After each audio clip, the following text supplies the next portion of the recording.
Hi, it's me again with Corel Roll Tips and Tricks, and this is part 4, a little short video. I started saying in part 3, I didn't know if we want the living hinge to go up into these tabs. I think there's going to be enough flex. You could, if you wanted to, break this apart and run, but see, they're not even. So I started looking at it. It's going to have enough flex in the tab. The tab can't be bent, because these are square rectangular boxes, so I think it's going to work. And if you don't really understand what's going on here, which wouldn't surprise me, because if we put this joint like right there, and then we move the center rotation, which is way over there. Let me zoom in, see if I can't get it closer. Move our center rotation to there, and when we rotate this thing around,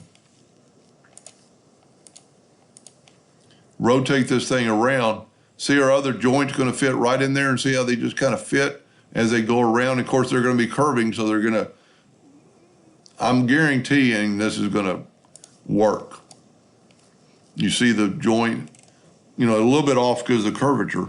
So then when you get this all done, and you come around and you're at this edge, well, the joint is actually going to be like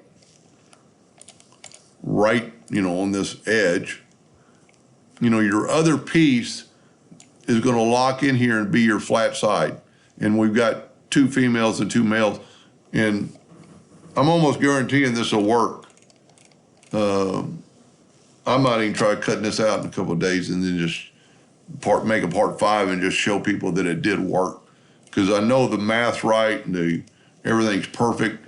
And then please just sand your work if you're going to do something like that.